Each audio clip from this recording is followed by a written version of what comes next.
Elements of Operation Research, Madras University, BCom, BBA ஸ்டூடெண்ட்ஸ்க்கான syllabus.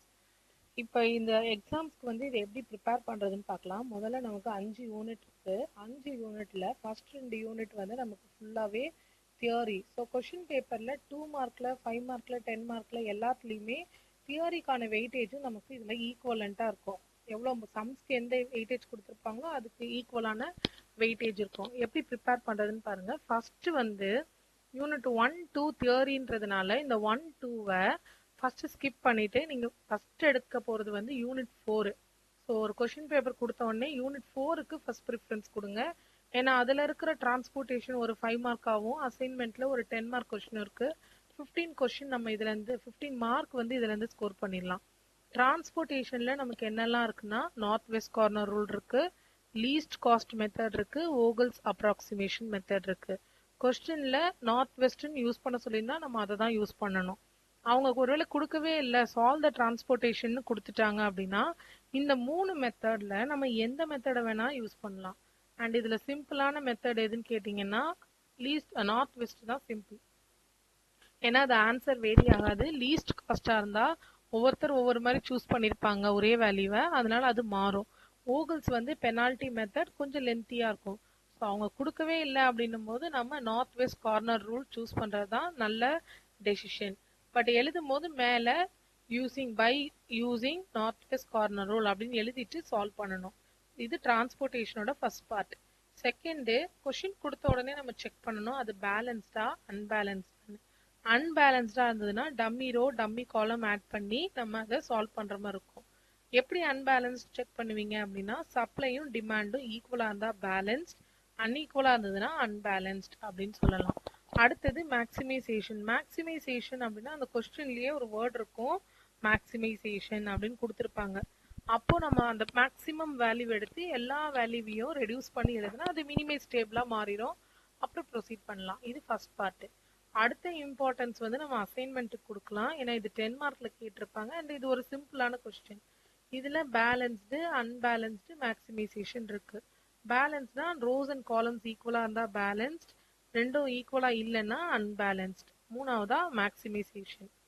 அடுத்தது இதில் வந்து இன்னும் ஒரு முக்கியமான தியரி கொஸ்டின் இதுலேருந்து என்ன வருதுன்னா difference between transportation and assignment. இந்த டாபிக் முடிச்ச அப்புறம் நம்ம அடுத்தது கேம் தியரிக்கு போயிடலாம். ஏன்னா கேம் தியரிலையும் ஒரு 5 மார்க்கு ஒரு 10 மார்க் கொஸ்டின் இருக்கும் அண்ட் நிறைய 2 மார்க் கொஸ்டின் இருக்கும். அதனால இதுவும் நமக்கு சிம்பிள். கேம் தியரியில் 2x2 கொடுத்துருந்தாங்கன்னா ஃபஸ்ட்டு நம்ம பியோர் ஸ்ட்ராட்டஜியான்னு பார்க்கணும்.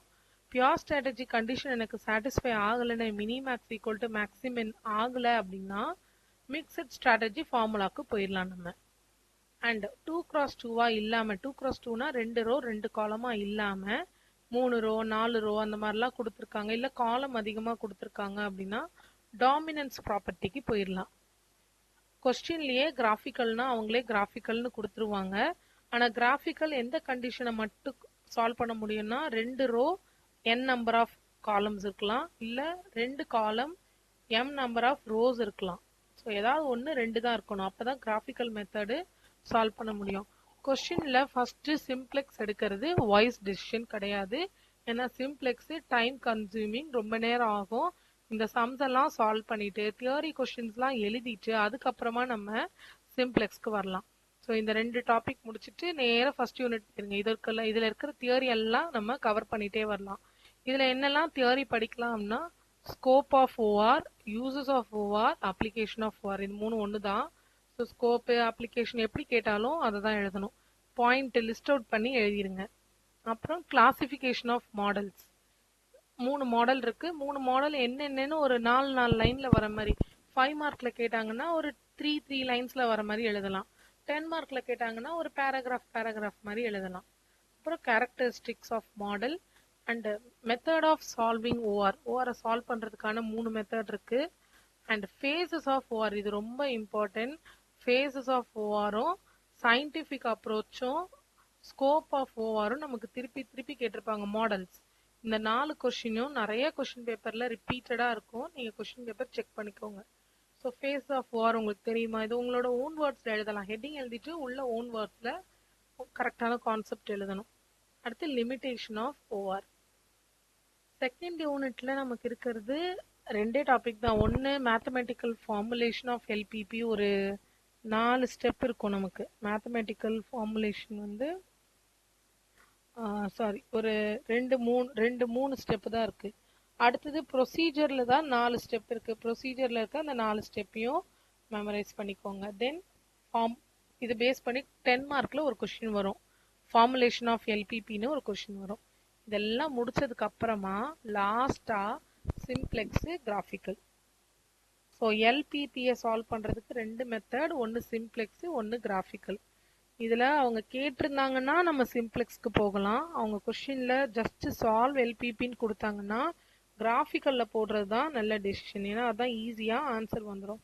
சிம்ப்ளெக்ஸ்னா டேபிள் எக்ஸ்பேண்ட் ஆகிட்டே போகும். அண்ட் லாஸ்டா நீங்க சிம்ப்ளெக்ஸ் சால்வ் பண்ணும்போது சம்மே தெரியலனா கூட இனிஷியல் டேபிள் வரைக்கும் எழுதுனா கூட 10 மார்க்ல 5 மார்க் கொடுத்துருவாங்க. ஸோ அட்லீஸ்ட் இனிஷியல் டேபிளாவது எழுதணும். ஃபர்ஸ்ட் டேபிள் அண்ட் ஐட்ரேஷன் ரிப்பீட்டடா போகுதுன்னா இதுக்கு டைம் நிறைய எடுக்கும். அதனால இதை லாஸ்டா எடுத்துக்கணும்.